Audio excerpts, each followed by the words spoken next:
successful businessmen leave the boardroom and start working in the bedroom. In 2024, at age 51, George made the unusual career pivot and became a professional companion for women. Today, we're going to talk about what inspired that change and what he's learned spending intimate time with women. So, welcome to the Better Sex Podcast. I am your host, Deborah Katz, certified tantric educator, dominatrix, and relationship guide for over 20 years. This is where we have unfiltered conversations about sex and relationship, the kind that help you to know more about what works for you. So these conversations can be very intimate and raw, and they may not be appropriate for all ears. So please listen with care. And if you're ready to take your sex and love life from stuck to something that actually feels good again, then you want to check out deborahcat.com and book a truth and clarity call. This is a one-time conversation where we look at what's actually working in your relationship. So, as I mentioned, our guest today is George, and I am just so excited to get into it. Welcome, George. So, Thank you very much, Deborah. first question, boardroom to the bedroom, like you were in an elevator, like how did that happen? Yeah, look, I tripped over one day and I ended up being an escort. No, no. I'd spent some 30 years working in sort of government and corporate land, and that was all great. I was enjoying that, but it was quite stressful. And, climbing the corporate ladder as most people do. And, but in the back of my mind for quite some time, I'm thinking probably 15, 20 years, I had always wondered about this sex work because I'd been dating extensively for well over a decade. Mm. And I really enjoy meeting women and learning about them. And many of the women I was dating said, look, George, you really should get paid for this because where are the men like you? And I'll delve into that a bit more shortly. And it just got me thinking, well, maybe there is a market for this. And here in Australia, where I am, it's in many parts of the country, this work is completely legal. Mhm. So it makes it much more acceptable to do this work, though there is still stigma around it. Let's be clear about that. And so I had an opportunity with a bit of a career break, it just occurred to me that, look, maybe now's the time to do this. I'm working for myself, Mhm. so I don't have to worry about my employer and what they might think. So I fairly quickly found a mentor who was a former escort, Mhm. and he gave me advice. He told me where to advertise, how much to charge, and just some of the logistics really about what to do. And when we met up, he said to me, look, mate, you are more experienced and ready for this than I ever was. I think what he refers to is the experience in all of those years of dating women and understanding what it is that they want for intimacy and for pleasure. Mhm. So that really sort of was the beginning of starting this career. And it's been, I think it was actually 2023 that I began. So it's been close to 3 years now. Mhm. And it's been a really fascinating learning curve. Mhm. And it's hard work. Lest any men out there think, great, I'll do that. I'll make a lot of money. No, you won't. But the joy that I get from it is tantamount. And it's exactly why I do it, because Mhm. satisfaction I get from making women feel amazing and really enlightened and empowered is just priceless for me. I love hearing that. So, I've got some questions. Um, Please. First of all, I'm curious, tell me, like, and if this is too much of the personal and not enough of the professional, you'll just let me know. But I'm kind of curious, like, what is your personal relationship style? You said you've dated a lot of women. Do you consider yourself polyamorous? Um, did you have long-term relationships? Tell me a little bit about that. Yeah, for sure. Look, I've had 2 long-term relationships in very traditional, share a house and mortgage and those type of things. And so they lasted a total of 20 years, those 2 relationships. And it was, I'm now in my mid-50s, I should say. Mhm, So around 40 years old, thereabouts, that last one ended. mhm, So ever since then, I've predominantly been what I'd define as solo poly. mhm, So I love to date. I'm not looking for something traditional anymore. I spent more than half of my adult life doing that. mhm, So some people might think, well, if you were so good at dating, why aren't you in a relationship? And the fact is, I don't want that type of relationship. mhm, So I do have relationships with women, and they are in the same sort of realm as I am as well. So they're not seeking monogamy or convention. mhm. And so, yes, I have relationships that are caring and loving and beautiful. It's just not something that I do in the way that many other people do. And that works perfectly for me. And, given my job, the job description doesn't allow for monogamy. Certainly not traditional monogamy. And just to be clear for those people who are listening who may not have heard the term solo poly, the way I understand solo poly is that you are your primary and that other relationships may carry the same weight, but there's not a primary person other than yourself being primary. Is that? Yeah, look, the way I describe it is very similar, Deborah, that I guess the most important relationship I have is with myself, and it's about nurturing myself. And where other people there's so many different ways to do polyamory. So many people might have a primary partner, which is, the one that is most important, and others are sort of, there's a hierarchy that Mhm, happens. I don't have that. mhm, So it's not about being selfish. Well, in fact, maybe it is. And I don't think there's anything wrong with being selfish because it nurtures myself in what I need in my life and the relationships that I have. And there's not one who is number one, then number two, then number three. It just doesn't work like that. It's just relaxed and open. And we come and go in each other's lives because they might be in different parts of the country or overseas as well. So it doesn't make sense to me to lock into one person. got it.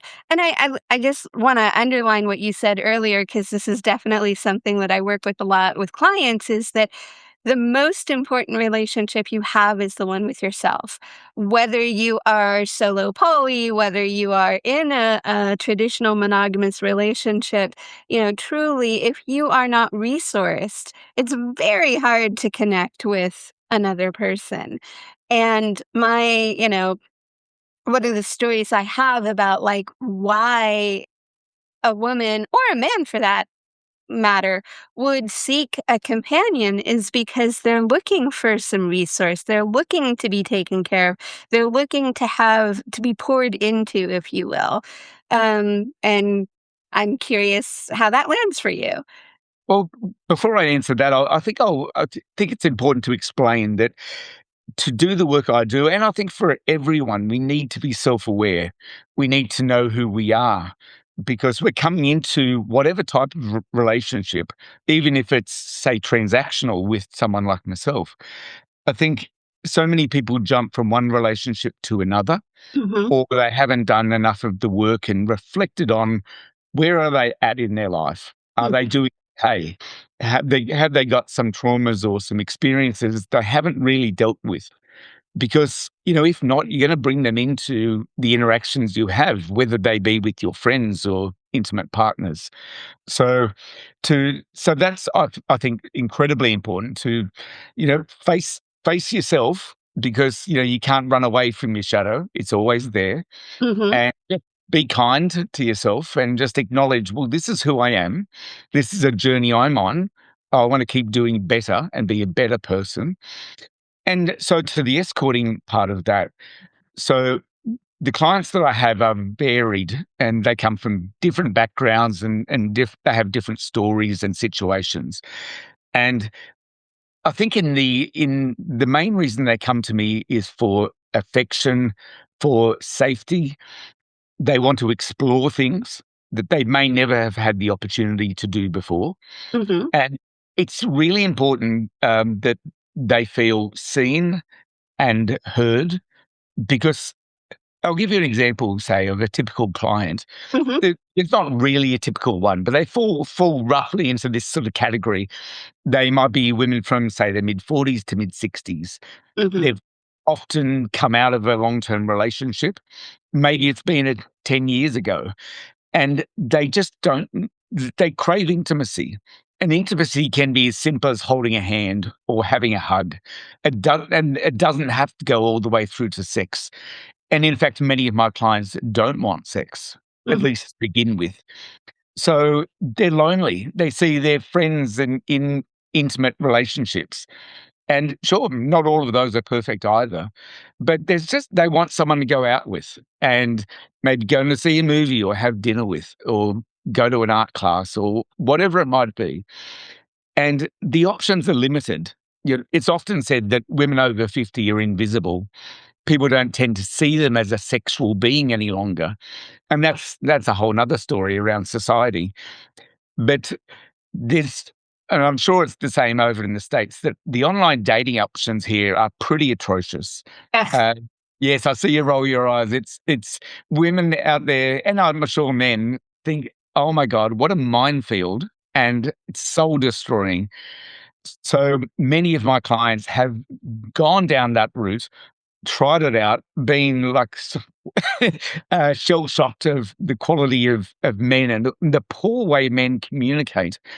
So they're left thinking, well, what are my choices? And that's why I spread the word, like being on a show like yours, to let them know there are other options. And that's what often the women come to me in, sometimes in despair of like, oh my God, I've got to pay for this. And yeah, you do. It's a service like seeing a psychologist or a hairdresser.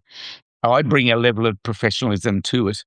And sometimes, and I've witnessed this quite a few times, women then feel a confidence to be able to not necessarily go out and date. Mhm. Um, they carry themselves differently because I'm 100% present and observing and there for them. And they might never have experienced that before. So that's like captivating for them. Yeah, absolutely, and I can imagine, I mean, sex does a lot for you just feel better, and when you feel better, you're transmitting something different, and I think that is one of the most powerful benefits that sex has, is that it lights you up from done well. Yes, done well. Done Indeed. well, uh, sex lights you up from the inside out, and, there's God, I can't remember her name off the top of my head, but she talks about the well-fucked woman, and how the well-fucked woman is a benefit for for men, for society, for humanity in general. And as I'm hearing you say, talking about your work, yes, absolutely. There is something that gets turned on, particularly in a woman, when she gets that exquisite attention that Mm. mm, that the masculine can bring. And it sounds like that's a skill that you have mastered. It's like Um, a muscle. Like you don't go to the gym and get muscle straight away. You've got to build up and practice and practice. And pardon me, it takes a number of things. And having looked at your website, it's about the skill, but it's also about the attentiveness and the communication and the way you are present. It's a whole package. And look, I can't teach every single man out there to do exactly what I'm doing so quickly. It's taken me 50 plus years to get to this point. But there are certain things I can absolutely share that will make it so much easier if men can actually just follow through with some basics. And my goodness, I found dating very easy insofar. And what I mean by that is that I found it easy to connect to all of the amazing women that are out there. mhm. And And, a big part of why I do this work, Deborah, is because women are saying, "Where are all the guys?" Mhm. And, the worse men are at dating, the busier I get. Mm. So, sorry to say, guys, but, Oh, if you keep doing what you're doing, I'll keep, doing very well. so how does one, uh, get better at, say, attention? Yeah, well, look, that's a good question. I think I've done a number of courses throughout my life Mhm, in different fields, both in my sort of former work life, in relation to presentation skills and getting up and speaking in front of audiences, active listening. You can listen to many. Look, there's a plethora of podcasts out there now about relationships, and I think that's fantastic. It's teaching men, women, everyone how to be attentive. So, and look, I've done lots of counselling in my time as well. It's mhm, back to that doing the work on myself. But mhm, in a relationship, there is so much to be gained by really being present in that relationship. I'll give you one example of something I've done for the last 10 years or so. Is when I'm in a partnership, and like I say, I have had some relationships in that time, mhm, that 15 years. But even with some casual partners, we do what we it's I simply just call it an agenda. It's a relationship agenda. mhm, So we might allocate some time on, let's say, a Friday evening after the working week is done. We'll have sent one another some items to add to the agenda, things that we want to talk about our relationship and how's it going, and are there any pain points? Are there pleasure points? So, for example, imagine we're about to start this conversation. We'd be standing up, we'd take a few deep breaths together, mhm, just to get us into the mind space mhm, and say something like, look, we're here to improve our relationship. This is this is not easy, but I really am here for this. The phones are away, you've got the allocated time, and then we might start by checking in. mm, Okay, how are you feeling?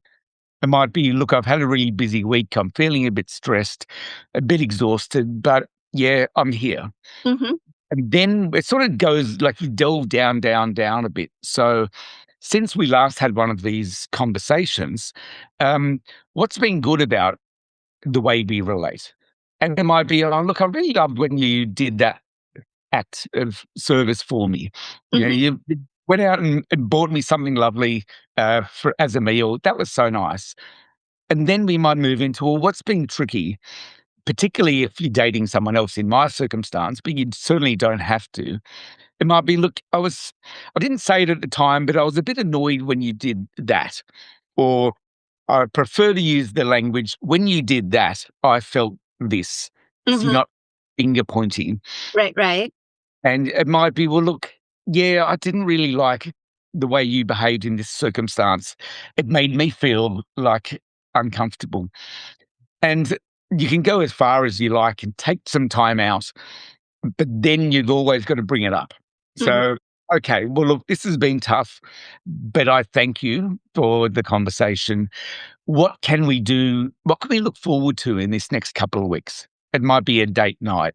It might be doing just being mindful of the conversation that you've just had, and that my partner really likes it when I do this. Be a bit focused and concentrate on those things. And then you check out again, have a hug, and just breathe out again. It's simple, but those conversations usually don't happen in relationships. It's often so reactive. And mhm. what I've just described could take half an hour. It's not long. And I'm so curious, like, how did you come to how do you set that up? And, I know so with my partner, I mean, my husband now, we've been together for 27 years, and it took us a really long time to actually have the conversation, And so I love that you've got a structure for it. And I know with us, what happened was, I took a course, as I do, and I was like, "Hey, there's this thing. I think we should try it." and we have an agreement about trying things. Like, we try to try things at least 3 times before we decide it's a yay or a nay.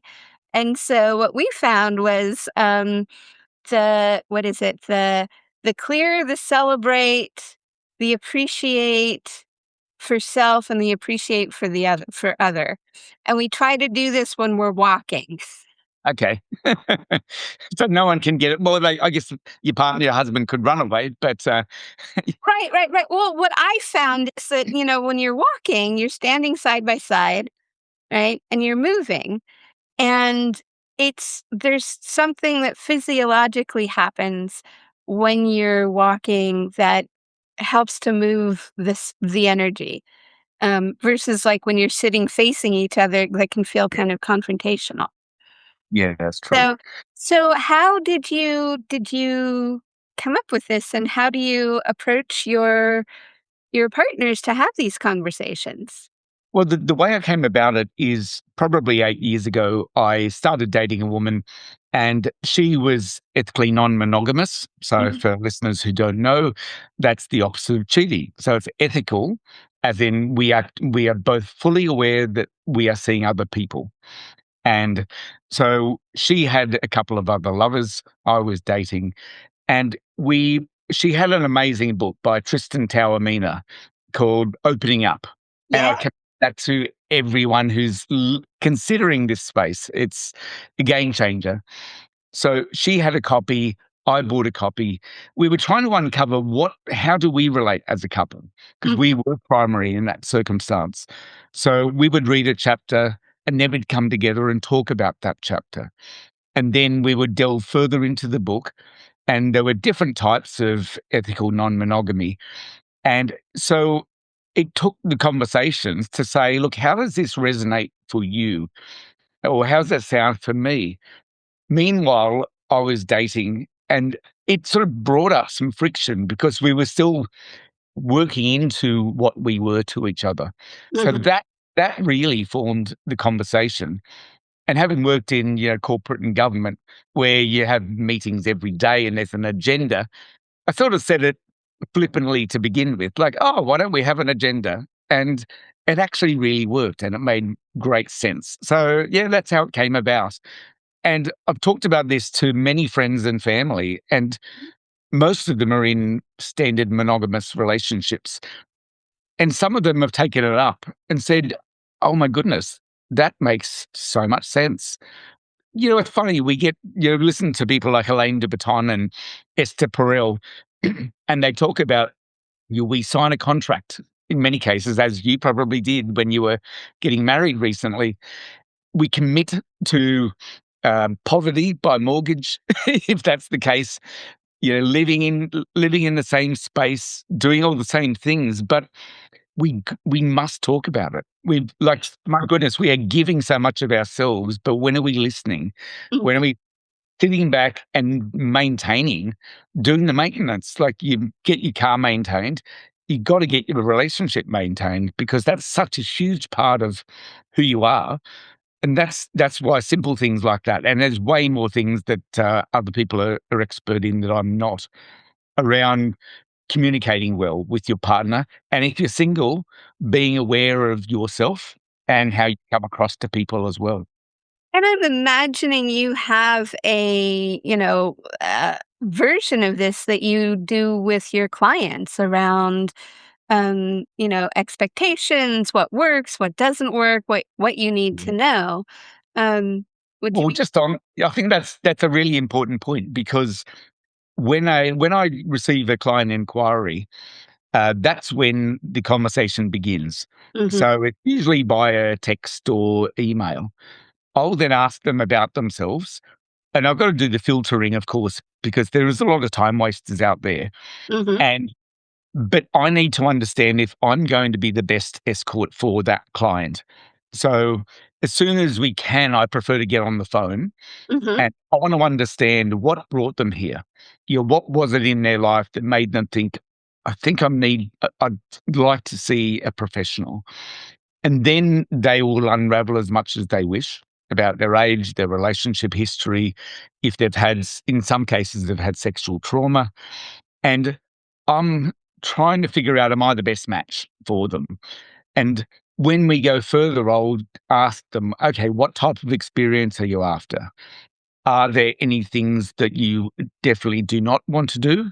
Mhm. And I'll start that. And look, I'm not racing towards anything kinky or anything like that at all, because most clients don't want that. And like I say, that many don't even want sex. Mm. So the constant assessment of where are they at, what will make them feel safe, which is always number one. Mhm. And but what I find really fascinating is that once I've built that trust with the client as Mhm. an ongoing client, it's brilliant to observe how much they open up and they're curious to do new things. And yeah, I'm talking sexual things here. I've had clients who have always had, fairly standard vanilla sexual encounters, Mhm. and but they're often being curious about something else that they've read about or seen, and they might move from, yes, that's just the conventional stuff, to, oh my goodness, George, you've actually turned me on in other ways. I might like to be blindfolded. I might like to try some sex toys. Mhm. And a few of my clients have even gone quite a bit further, where I've introduced them to a swingers club, introduced them to group sex and kink. And that's pretty profound. But back to your question, it's all about checking in with what they want to do, where their boundaries are, and being really aware of, okay, consent is obviously, well, it's not obvious for many people, but enthusiastic consent is so vital. And Mhm. as you say, if it's not a fuck yes, it's a no. Just to make sure that you're on the same page, and that's where the joy and the pleasure and the mind blowing stuff can happen. I love that. I wanna go back for just a second, because one of the things that you said is, you asked them, I think you said something like, "How do you feel safe?" or "What makes you feel safe?" And I'm really curious about that, because I feel like oftentimes, you know, what do I wanna say here? There's a way in which oftentimes we've sort of conflated the idea of discomfort and safety. And A, I'm wondering if that's something that you've noticed at all, and B, how do you talk to women about consent and about safety? Yeah, good question. I think it's important for men to know that if women are not feeling safe, their body will respond and retract. And it's it takes a woman to feel relaxed to enable you to really enter them literally. Mhm. Um, so there's no shortcut, I should say. So it's about building trust. I'll in my profession, I will, after we've spoken quite a while, and it doesn't. There's no set, clear pathway to do this. But once we're getting intimate, or there's a likelihood that we are going to, I'll just take things really slowly, and I'll help guide them. It might start just by touch, like by, simple stroking of their neck, holding their hand, and just being really observant to how they're responding, Mhm. how their body language is. Like if they're sort of clenching up, then I know to say, "Oh, are you okay?" Is and because I don't know their full story, I Mhm. don't know what triggers they might have. Mhm. So oftentimes, and it doesn't need to sound this clinical, because sometimes I might ask them, do you understand what we are going to do, just so that we're communicating clearly? Mhm. Is there anything that you might be triggered by Mhm. doing this? Are there parts of your body that are definitely off limits? And yeah, for someone, it might be, I've got a really sore shoulder here, so just please stay away from that. It's like, great, because otherwise I might do that, and you might be screaming in pain. Mhm. Um, so yeah, look, it for me, but I'm keeping in mind I've done this a long time. It's quite uh, instinctual, Mhm. because I'm always paying close attention to the way the woman is talking and smiling and laughing and feeling if she's into me. and if things are going well. Mhm. But oftentimes I might get to a point where I'd say, "Look, I'd really like to kiss you. Is that okay?" And look, I think kissing is the most profound and beautiful thing done well, again. Mhm. And that allows you to just ease into, oh my goodness, and you feel the energy passing between two people. And I'm still so curious, because there's I love the idea of you. I'd like to kiss you. How do you feel about that? Consent has come a long way, right? mm, I remember back in the day when we would talk about consent, and it would be like, oh my God, if you pause to ask, it's going to ruin the mood, and that's not what I find. And I'm curious, like I would imagine, oftentimes when you ask a woman, like, you might actually have a visual experience of her relaxing. Um, and I wanted to just go back, like, so when you're looking for some of the signs that somebody feels safe, you mentioned listening to her laugh, which I thought was really interesting and something that I wouldn't have thought about. But there is a very different laugh, or when we're comfortable, or when we're kind mm. of trying to mask something. And so I'm wondering if you can talk a little bit more about some of the things that you're tracking, that you're aware of, that you're tracking, because clearly your body is also tracking, and there's things you may not be conscious of. But what are some of the things that you consciously track when you are noticing a woman's readiness? Yeah, an idea just came to my mind. Imagine if you were scared, you're in a really scary situation. Mm, Um, you're on high alert.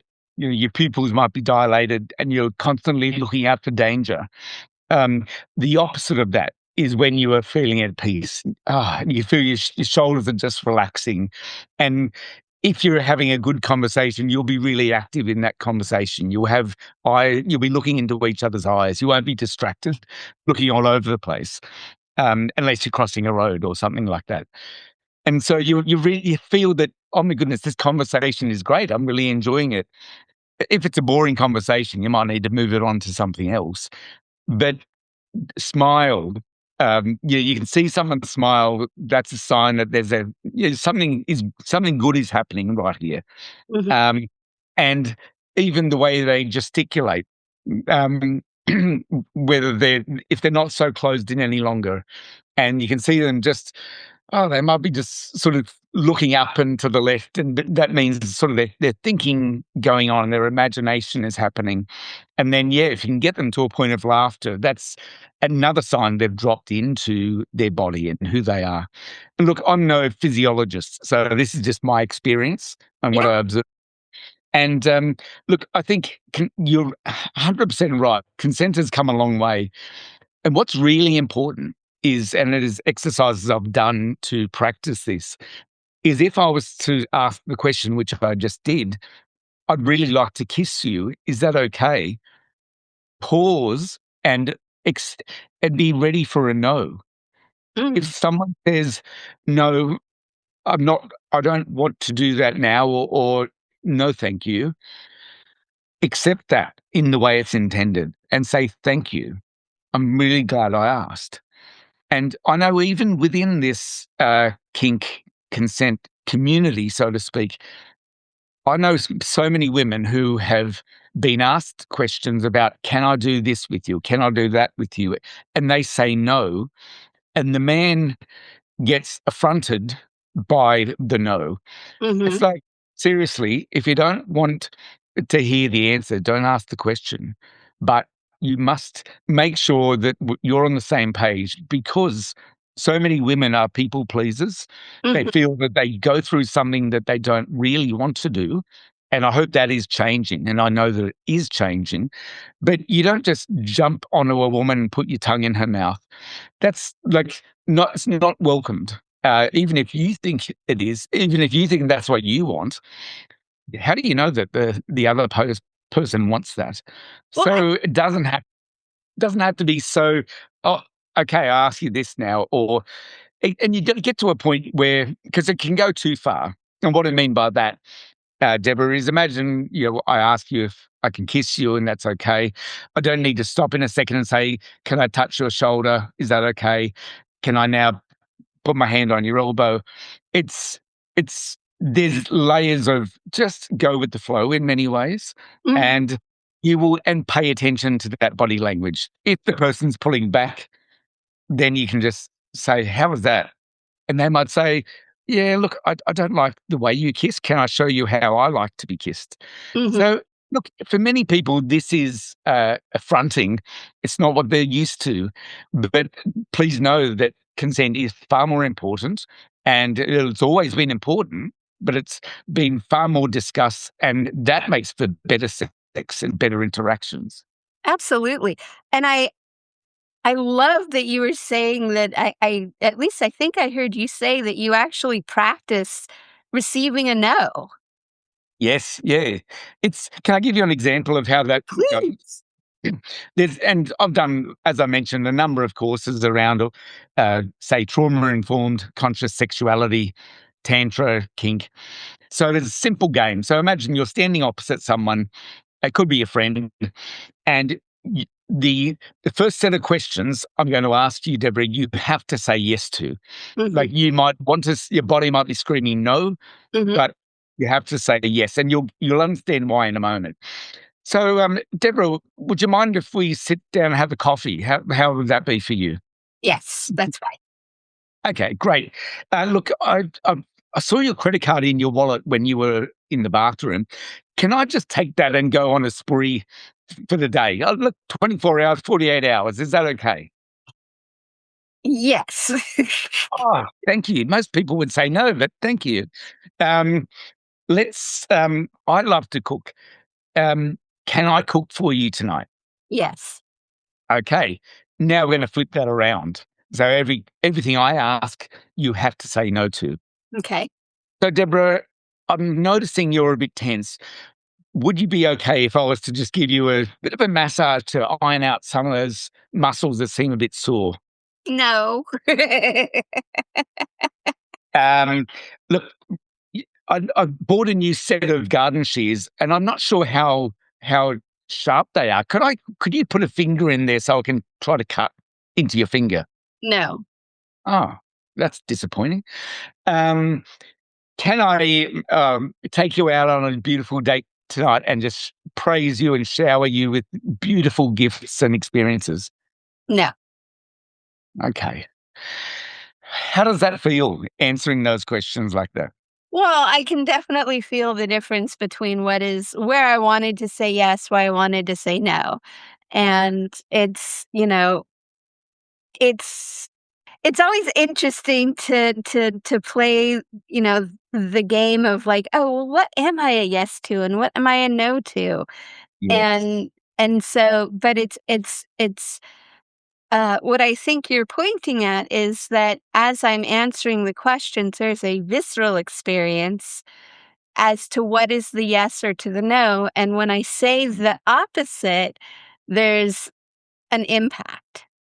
Yes. And the final part of that, which I won't do now, is answering honestly how you feel. And Mhm. you're exactly right. It's a visceral response. When I talked about the massage, you're like, "Oh, no." Like, you can imagine, I imagine you could feel in your body, oh, that would be so good, but I must say no. But, and that's an exaggerated example. But what it talks to is being confident to say what you want. And as the recipient of the no, me saying thank you, Mhm. because I'm not pressuring you. You're answering correctly or in the way that is right for you. I'm acknowledging that and thanking it, because otherwise we get into a situation where neither of us is really satisfied because you're doing something you don't want to do. I'm doing something that I think you like because you've told me you want it. And it's a lose lose. So, yeah, that's a simple example of how to ask and receive. It's funny, it's like, I wanna say about somewhere along the line, I realized that it was important to me in all of my relationships that people could say no. And so, actually saying to people from time to time, "Look, if I can't trust your no, I really can't trust your yes." And there's nothing worse than being in a situation where it's like somebody really wanted to say no, but they said yes, and they're grumpy and resentful. And it's something I see with my clients all the time where it's like they've said yes and they don't really mean it. Mm, And, you know, many of us, like going back to what you were saying earlier about many of your clients being people pleasers, it's like the you know, that no comes out sideways, right? And a lot of times, um, when we say no to something, we're off sometimes we go the other way and we say no when we mean yes, or yes when we yes. Anyway, it goes the other way and we don't let ourselves have the thing that we actually want, and right? look, I'll give you another what I think is a great example. So I often get clients who work in, say, the caring profession, like teaching or nursing, Mhm, and it can be quite difficult for them, despite the fact they've paid me good money, to actually receive. mhm, They're like, "Well, but what do you like?" I'm like, "Look, that's thank you for asking. We might get there, but." And I say, "Look, imagine you're going to get a massage by a professional masseuse. You tell them, 'Here's where I'm sore. I could do a bit of work here and there.' But you're not about making them happy. You get to lay down in a fairly dark room, perhaps, and you're not thinking, 'Oh, what's making them happy?' It's like, no, they're providing a service for me, mhm, and just accept and receive and say thank you." mhm, Um, it's the same with what I do, and ideally, it can be the way that we relate with our partner or our partners. Just to lean into what really works for me, because mhm. I know so many of us are conditioned from our upbringings. We all are to, and we're culturally told this is how you behave, whether it's directly or implicitly. And so it's a bit of breaking out of that. Like, your show's called the Better Sex Podcast. If we all want better sex, then we've all got to lean into these things that might take a bit of unlearning and practicing new things Yeah. to if to get what you want. And then, like, yeah, as you say, great sex is life changing, and the world would be a better place if we all had great sex. Hallelujah to that. I'm curious, like, so one of the things that we don't often talk about is, and I this came to mind as you were talking, is like, while it's very, we talk about women having boundaries, we don't always talk about men having boundaries. Mm. And I was thinking about, as you were talking, we don't often talk about, like, we talk a lot about submissives and taking good care of your submissives, but we don't always talk about DOMs having boundaries or DOMs needing care. And so, I'm not exactly sure what the question is, but there you go. What do you want to Well, do with that? yeah, look, I hear what you're saying here, Deborah. So, as a provider, Mhm, uh, as a sex worker, escort, companion, call me what you will, I've got to have my boundaries too. It's not about I don't have to do everything the client wants. Um, that could be something like, if she wants to go and, I don't know, see a show that I have zero interest in, I might say, look, I'd rather do this or that. But in a sexual capacity, I've had some clients ask me to do certain things that I'm not comfortable with. That could be fairly extreme sexual acts that draw blood. I'm like, no, no, no, that is a hard no for me. mhm, Um, if that's what you want, then you need to find someone else. mhm, And I hope that you get what you want in a safe and consenting way.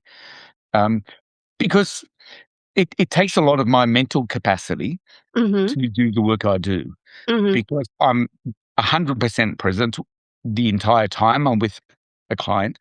So, and a boundary could even be because I have clients that I see overnight for a weekend and even for longer on a holiday.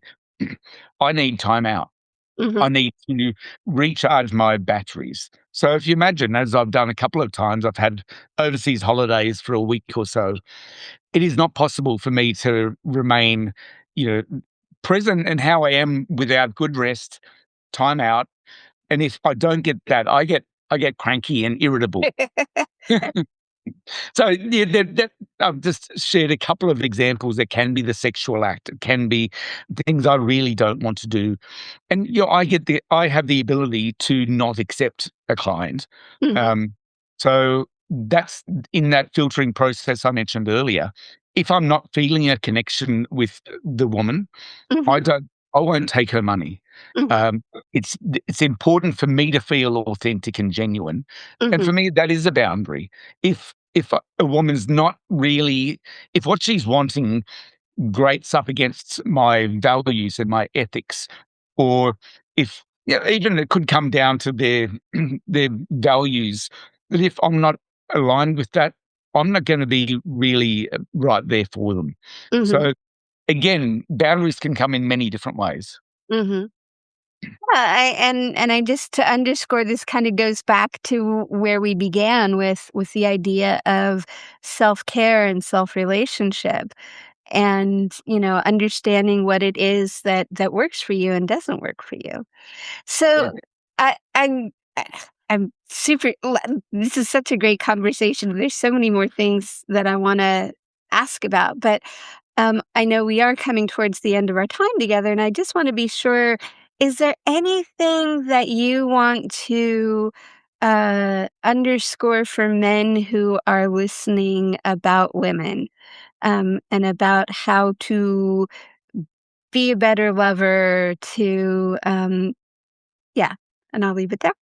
Yeah, look, I think a great analogy is that women are not microwaves. They're ovens. You've got to turn them on, preheat them. And just because you might be really horny right now doesn't mean that they are. That might be if you've got them to a point of just excitement, but take it slow. And I hear this from women all the time. The thing they wish men would do in the bedroom is slow the fuck down. Mm, That's and for example, I've got a client I've been speaking to for about a week now, mhm, and it's still about a week before we meet.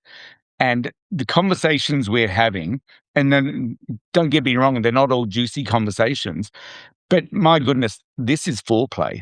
Like this is extended foreplay. It's going to be a couple of weeks, and we'll be like beside ourselves. But I'm not saying to men listening that you've got to take 2 weeks before you're ready for sex, but just do like and foreplay is super important. It might take a woman half an hour until she's actually physically ready, until her body is allowing you in with the petals wide open, literally and metaphorically. So take your time, be there, be present, and just breathe a bit. It's those things change the way our energy goes between one another. And sure, there's circumstances with a partner where you might just ravage them because that's you've both agreed that, yeah, I really want to do that. And that's where the conversation could be like, hey, there's a thing I've been really interested in trying. Um, how does this sound for you? And if she's like, no, not, oh God, no, no, not interested, that's your answer. But it's just like, oh, tell me more.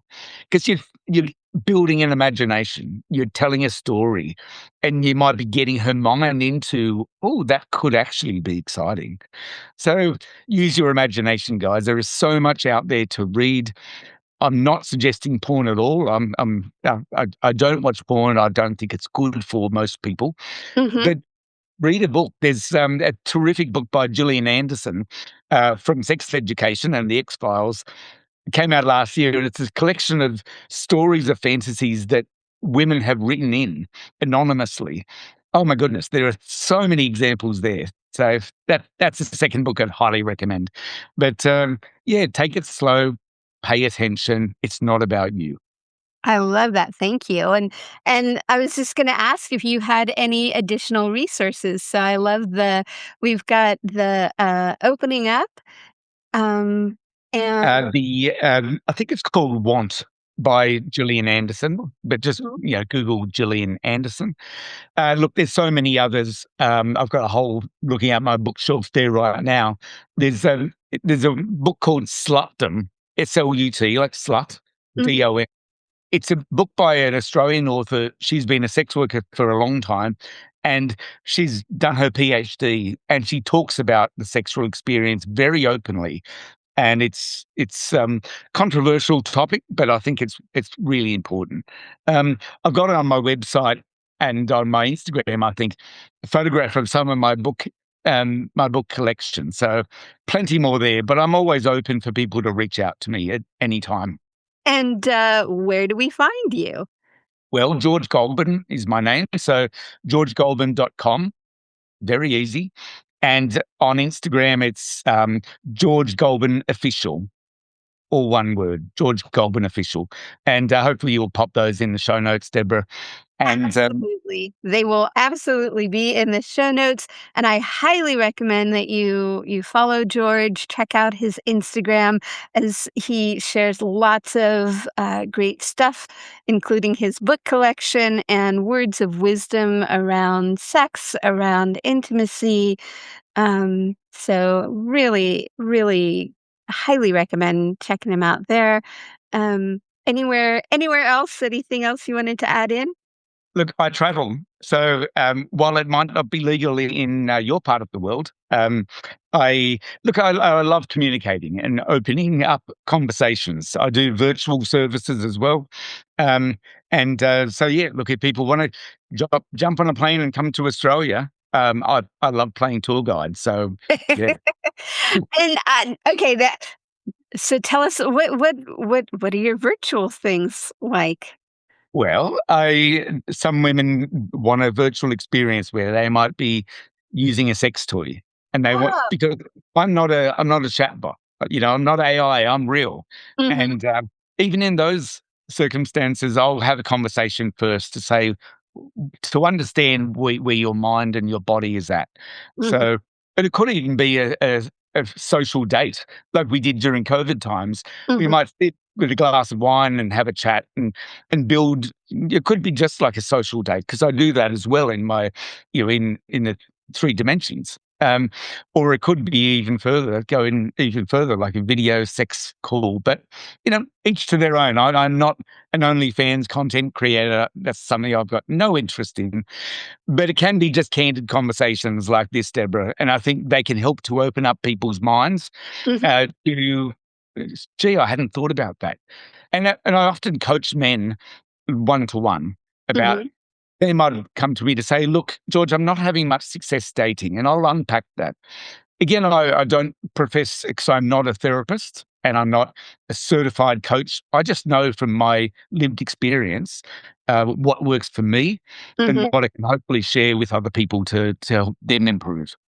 Got it. So you have services for men more around dating coaching and Yeah. maybe helping them to see the blind spots that they might be missing, and then you have a whole array of options and services for women.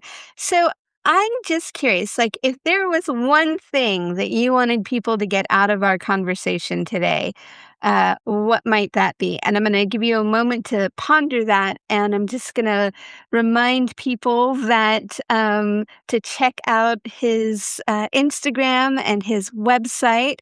And also, if you are a friend of the show, which I hope you all are, please like, subscribe. And I know that you are going to want to share this conversation widely and with many folks. So please share us. Uh, and um, and I'm curious, Jared. You look like you've got an answer for me. I do. I have so many answers, Deborah, but I'll give you one. Sex is a beautiful, pleasurable thing if it's done well. Our human race only exists because of sex. So let's not get weird about it. It's the most natural thing. And if not for your parents having sex, you would not be here. So let's embrace it and not shame it, not feel weird about it. So open up the conversations. You don't have to talk to everyone about the sex you're having at home, but just listening to podcasts like this one, clearly you've got some interest in what we're talking about. So don't feel ashamed. Learn, listen, observe, and then just take your time with it. It's the most beautiful thing I've ever had, which is why I keep practicing I love that. often. Often throughout the night. Um, all right. Well, thank you so much, George. I am thrilled that you came and joined us.